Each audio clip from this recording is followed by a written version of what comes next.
여러분 안녕하세요. 주말 저녁에 책상에 앉아 다이어리 펴본 경험 다들 있으시죠? 그 순간만큼은 굉장히 진지합니다. 이번 주부터는 진짜 이성적으로 살아야지. 아침 6시에 일어나서 조깅하고 식단 관리하고 화내지 말고 쿨하게 일하자. 이렇게 아주 차갑고 완벽한 물 같은 계획을 세웁니다.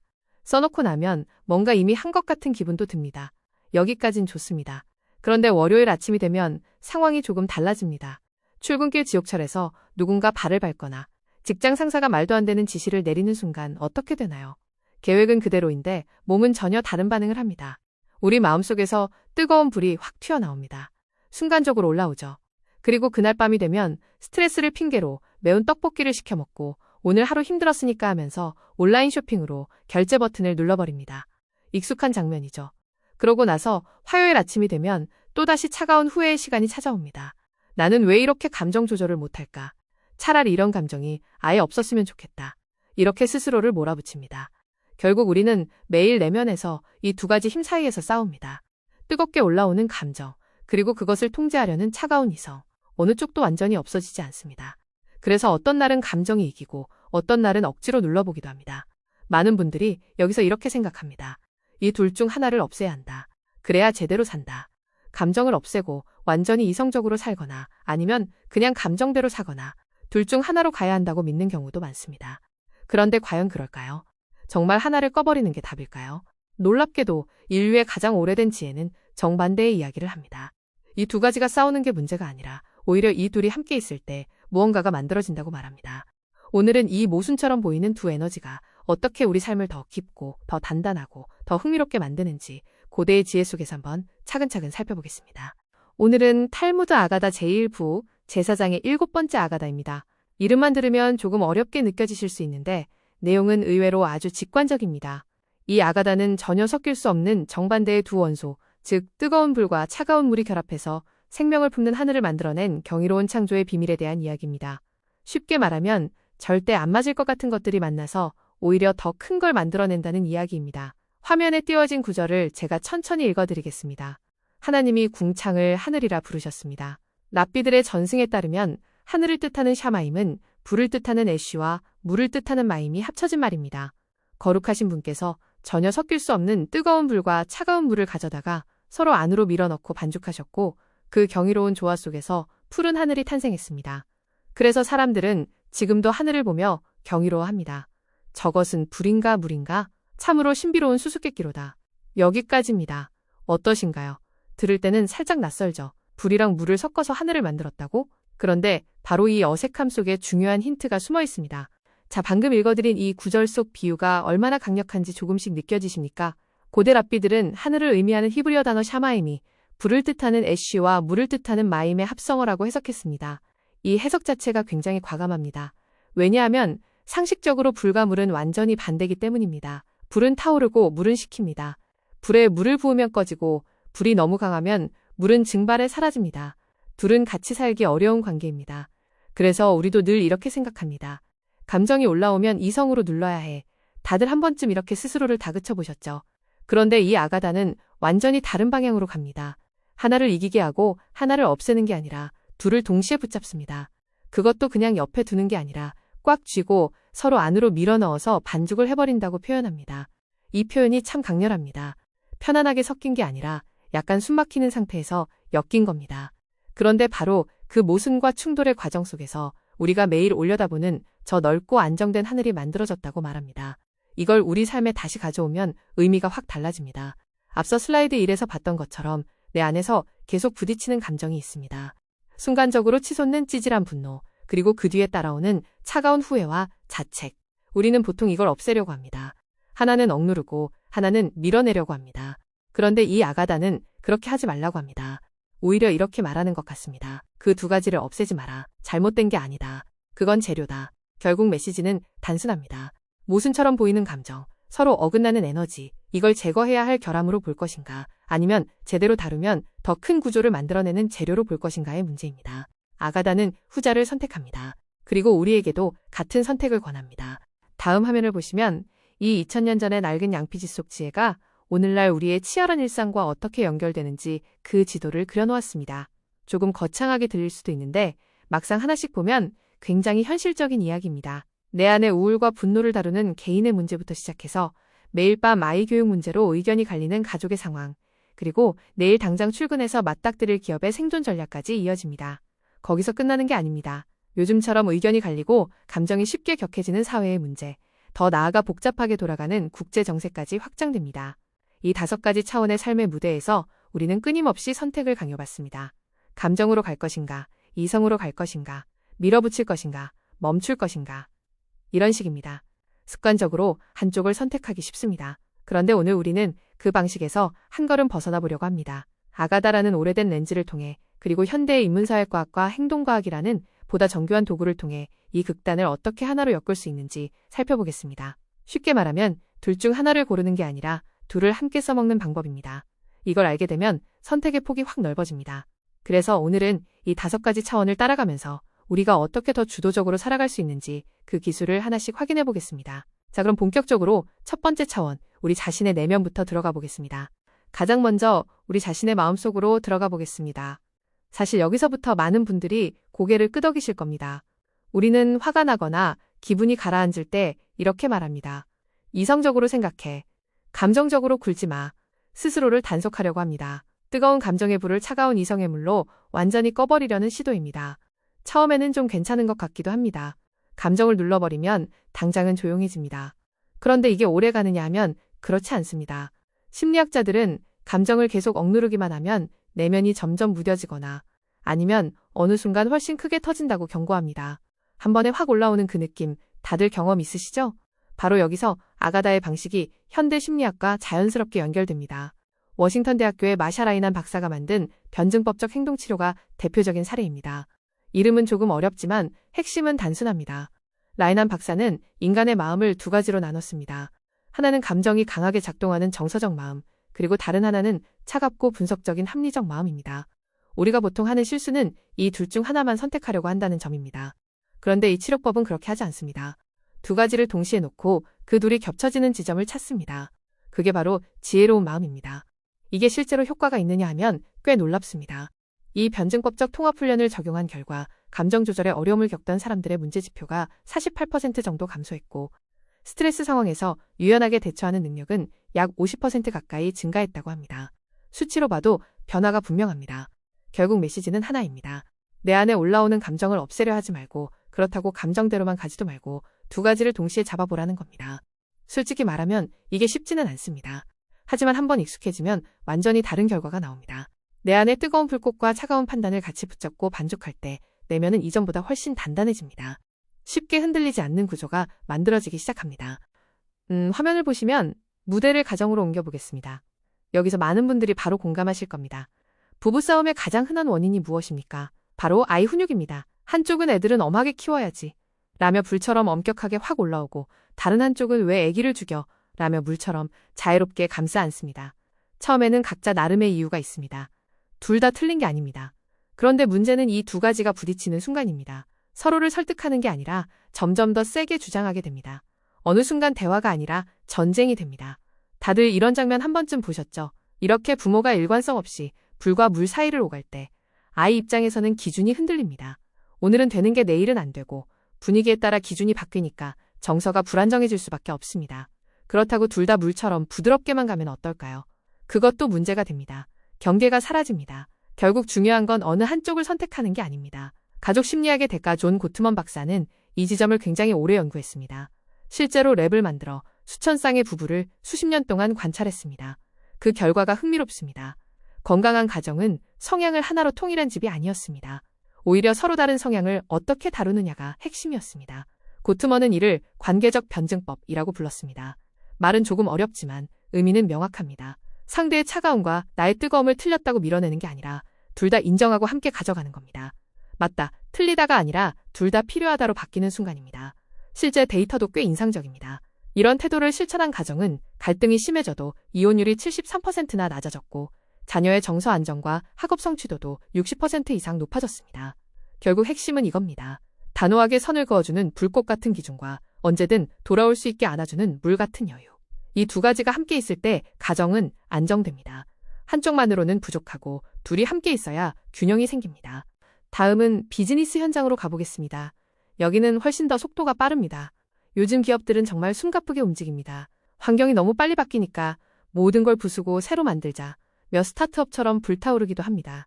그런데 문제는 여기서 시작됩니다. 열정만 있으면 될 것 같지만 그 불길이 너무 강하면 통제가 안 됩니다. 리스크가 터지면 순식간에 무너질 수 있습니다. 반대로 규정이 먼저다. 절차를 지키자라며 아주 꼼꼼하게만 가면 어떨까요? 안정은 있지만 속도가 없습니다. 결국 어느 순간 뒤처집니다. 그래서 등장한 개념이 스탠퍼드의 찰스 오라일리와 하버드의 마이클 투슈만 교수가 제시한 양손잡이 조직입니다. 이름이 독특한데 의미는 간단합니다. 한 손으로는 기존 사업의 효율을 최대한 끌어올리는 능력, 즉 물이 필요하고, 다른 한 손으로는 새로운 아이디어를 밀어붙이는 능력, 즉 불이 동시에 필요하다는 겁니다. 문제는 이 둘이 회사 안에서 항상 충돌한다는 점입니다. 혁신팀은 이거 해봅시다 라고 밀어붙이고 관리팀은 그건 위험합니다 라고 제동을 겁니다. 회의가 길어집니다. 서로 답답해합니다. 그런데 여기서 중요한 차이가 생깁니다. 평범한 조직은 이 갈등을 줄이려고 합니다. 그런데 잘 되는 조직은 오히려 이 갈등을 유지합니다. 대신 그냥 싸우게 두지 않고 그 충돌을 통해 더 나은 선택이 나오도록 구조를 만듭니다. 말 그대로 반죽을 해버리는 겁니다. 결과는 꽤 명확합니다. 이 불편한 균형을 잘 유지한 기업들은 한쪽만 선택한 기업보다 매출 성장률이 약 2.5배 높았고 장기 생존 확률도 유의미하게 올라갔습니다. 결국 시장에서 살아남는 기업은 단순합니다. 뜨거운 추진력과 차가운 통제력을 동시에 쓸 수 있는 조직입니다. 혁신의 불과 관리의 물이 함께 움직일 때 비로소 단단한 구조가 만들어집니다.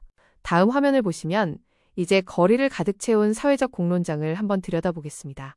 여기로 오면 분위기가 확 달라집니다. 우리가 살고 있는 사회를 보면 늘 불과 물의 이념 전쟁이 벌어지고 있습니다. 불의에 분노하며 이건 잘못됐다 하고 광장으로 뛰어나가는 뜨거운 에너지, 이건 분명히 필요합니다. 움직이게 만드는 힘이니까요. 그런데 이 불이 통제 없이 계속 타오르면 어떻게 될까요? 금방 과열됩니다. 감정이 앞서고 어느 순간 혐오와 선동으로 바뀌면서 오히려 공동체를 깨뜨리는 방향으로 갑니다. 그렇다고 반대로 법대로만 합시다. 규정만 따릅시다. 라며 차갑게 식어버린 상태로 가면 어떨까요? 겉으로는 안정돼 보이는데 실제로는 아무것도 안 움직입니다. 불이 없으니까 변화도 없습니다. 결국 사회 전체가 점점 무기력해집니다. 이 두 극단 사이에서 균형을 잡는 게 핵심입니다. 독일의 철학자 위르겐 하베르마스는 이 문제를 굉장히 깊게 파고들었습니다. 그의 소통행위로는 단순합니다.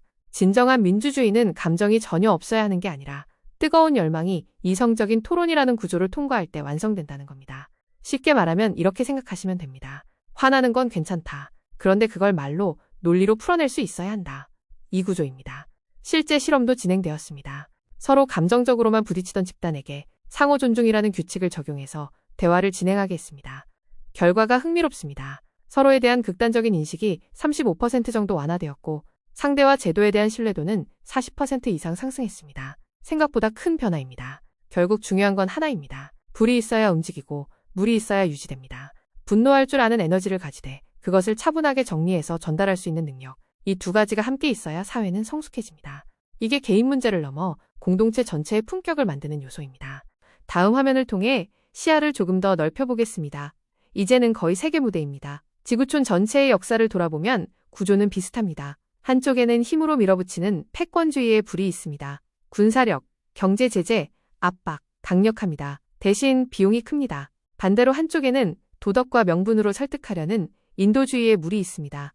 말은 아름답지만 현실에서는 힘이 부족할 때가 많습니다. 흥미로운 점은 이 둘 중 하나만으로는 오래가지 못한다는 겁니다. 불만 있으면 갈등이 커지고 물만 있으면 아무 일도 안 풀립니다. 그래서 하버드의 국제정치학자 조셉 나이가 스마트 파워라는 개념을 제시합니다. 이름은 간단하지만 내용은 굉장히 현실적입니다. 힘과 설득을 같이 써라입니다. 강제력, 즉 불, 그러니까 군사력과 경제력을 상황에 맞게 사용하면서도 동시에 문화, 가치관, 도덕 같은 매력, 즉 물로 상대를 끌어당겨야 한다는 겁니다. 둘을 따로 쓰는 게 아니라 같이 설계하라는 이야기입니다. 이게 바로 반죽입니다. 실제 데이터를 보면 더 분명해집니다. 지난 수십 년의 국제 분쟁 사례를 보면 한쪽만 사용하는 국가보다 두 가지를 적절히 섞어서 사용하는 국가가 분쟁 해결 성공률이 약 65% 정도 더 높았습니다. 그리고 장기적으로 신뢰관계도 더 안정적으로 유지됐습니다. 단기적으로 이기는 게 아니라 오래가는 구조를 만든 겁니다. 결국 글로벌 리더십도 다르지 않습니다. 강하게 밀어붙일 수 있는 힘과 상대를 설득할 수 있는 여유, 이 두 가지를 동시에 운용할 수 있을 때만 균형이 생깁니다. 불만으로는 버티기 어렵고 물만으로는 지키기 어렵습니다. 이 둘을 버무릴 수 있어야 비로소 지속 가능한 평화라는 하늘이 만들어집니다. 이제 이 모든 실증적 과학을 하나의 거대한 철학적 뼈대 위로 올려보겠습니다. 이야기가 점점 깊어지죠. 고대 그리스 에페소스의 철학자 헤라클레이토스를 한번 떠올려 보겠습니다. 그는 만물은 흐른다 라는 말로 유명하죠. 그런데 여기서 멈추지 않습니다. 그 흐름을 만들어내는 힘이 무엇인지까지 봅니다. 바로 서로 대립하는 것들 사이의 긴장입니다. 그는 이렇게 말합니다. 대립하는 것들의 팽팽한 긴장 속에서 조화가 생겨난다. 이걸 활과 리라에 비유했습니다. 이 비유가 굉장히 살아있습니다. 활을 생각해 보십시오. 줄이 느슨하면 화살이 나가지 않습니다. 반대로 너무 탱기다 끊어지면 역시 끝입니다. 딱 그 팽팽한 긴장 속에서만 힘이 발생합니다. 리라도 마찬가지입니다. 현이 적당히 당겨져 있어야 소리가 납니다. 느슨하면 아무 소리도 안 납니다. 이걸 우리 삶에 가져오면 의미가 확 또렷해집니다. 우리가 겪는 갈등과 모순, 이걸 보통은 없애야 할 문제로 봅니다. 왜 이렇게 힘들지? 하고 빨리 해결하려고 합니다. 그런데 현대 비즈니스 전략가 베리 존스는 이걸 다르게 봅니다. 그는 이를 극성관리라고 부릅니다. 갈등은 해결해서 없앨 대상이 아니라 계속 관리하면서 써야 할 에너지라는 겁니다. 이 표현이 중요합니다. 없애는 게 아니라 다루는 겁니다. 실제로 이런 긴장을 잘 유지하는 조직은 위기 상황에서 훨씬 강합니다. 데이터를 보면 회복 탄력성이 30% 이상 높게 나타났습니다. 쉽게 말하면 흔들려도 다시 올라옵니다. 반대로 갈등을 무조건 없애려고 하거나 한쪽만 유지하려고 하면 오래 못 갑니다. 그래서 이렇게 정리할 수 있습니다. 삶이 힘들다고 머리가 복잡하다고 그 긴장의 줄을 확 놓아버리지 마십시오. 그 순간 편해질 수는 있습니다. 하지만 힘도 사라집니다. 당신은 그냥 흔들리는 막대기가 아니라 화살을 쏘아 올릴 수 있는 활입니다. 그리고 그 힘은 바로 그 팽팽함에서 나옵니다. 마지막으로 고전문학의 정점, 괴테의 와 파우스트를 만나보겠습니다. 여기까지 오셨으면 이 이야기가 왜 중요한지 점점 느껴지실 겁니다. 주인공 파우스트는 평생을 공부만 하던 학자입니다. 철학, 법학, 의학, 신학까지 다 섭렵한 사람입니다. 머릿속은 꽉 차 있습니다. 그런데 아이러니하게도 그는 행복하지 않습니다.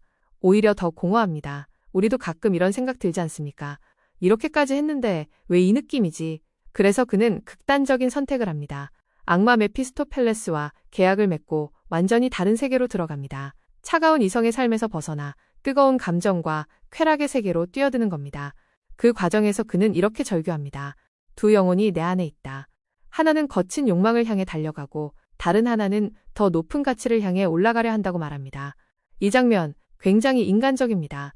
우리도 똑같이 살고 있습니다. 여기서 중요한 건 이걸 단순한 타락 이야기로 보면 안 된다는 점입니다. 파우스트는 한쪽을 선택하지 않습니다. 둘 다 끝까지 끌고 갑니다. 욕망도 경험하고 의미도 찾으려고 합니다. 그 과정이 굉장히 거칠고 혼란스럽습니다. 하지만 바로 그 혼란이 핵심입니다. 결국 마지막에 그는 어디서 만족을 느끼느냐, 이게 중요합니다. 화려한 쾌락도 아니고 완벽한 지식도 아닙니다. 사람들이 실제로 살아갈 수 있는 터전을 만들어내는 아주 현실적인 노동의 순간입니다. 이 지점에서 모든 게 연결됩니다. 생각도, 감정도, 행동도 하나로 묶입니다. 괴테는 파우스트를 구원한 이유를 아주 명확하게 말합니다. 그칠 줄 모르는 부단한 노력과 지향, 멈추지 않았다는 겁니다. 계속 갈등했고, 계속 시도했고, 계속 반죽했습니다. 이게 핵심입니다. 결론은 간단합니다. 삶이 깔끔하게 정리되는 순간은 거의 없습니다. 늘 헷갈리고, 흔들리고, 부딪힙니다. 그런데 그 과정을 피하지 않고 끝까지 가져가는 사람만이 결국 자기만의 형태를 만들어냅니다. 완벽해서가 아니라 끝까지 버텨서입니다. 자, 이제 오늘 얻은 지식의 다리를 하나로 이어보겠습니다. 우리가 지금까지 살펴본 내용을 잠깐만 정리해보면 이렇습니다. 감정과 이성의 통합이라는 DBT의 관점부터 시작해서 부부관계에서 나타나는 역설적인 포용, 혁신과 통제를 동시에 다루는 양손잡이 조직, 사회적 공론장을 건강하게 만드는 구조, 그리고 국제정치에서 힘과 설득을 함께 쓰는 스마트 파워까지 서로 다른 분야 이야기 같지만 가만히 연결해보면 동일한 패턴이 반복됩니다. 결국 이 모든 연구와 이론은 2000년 전 랍비들이 던진 단 한 문장, 하늘은 불과 물의 반죽이다 라는 말의 확장판이라고 볼 수 있습니다. 그런데 우리는 지금까지 어떻게 살아왔을까요? 보통은 이렇게 배워왔습니다. 너무 화내면 안 된다. 감정은 눌러야 한다. 조용히 참고 살아야 한다. 겉으로 보기에는 안정적인 방식입니다. 하지만 그 방식으로만 가다 보면 어느 순간 힘이 빠집니다. 미지근한 상태로 오래 유지되는 대신 뭔가를 만들어내는 에너지가 사라집니다. 참는 데 집중하다 보면 내 안에 있는 불 자체를 꺼버리게 됩니다. 그렇게 되면 편해질 수는 있지만 동시에 아무것도 움직이지 않게 됩니다. 그래서 오늘의 메시지는 조금 다릅니다. 착하게만 살자는 것도 아니고 감정대로 살자는 것도 아닙니다. 둘 다 가져가자는 이야기입니다. 내 안에 거친 정열과 냉철한 이성을 동시에 인정하고 둘을 일부러 붙잡아 보는 겁니다. 물론 이게 쉽지는 않습니다. 때로는 충돌하고 마음이 복잡해지고 스스로도 헷갈립니다. 그런데 바로 그 지점에서 에너지가 생깁니다. 조금 과장해서 비유해보면 이렇습니다. 서로 반대되는 두 힘이 부딪힐 때 증기가 생깁니다.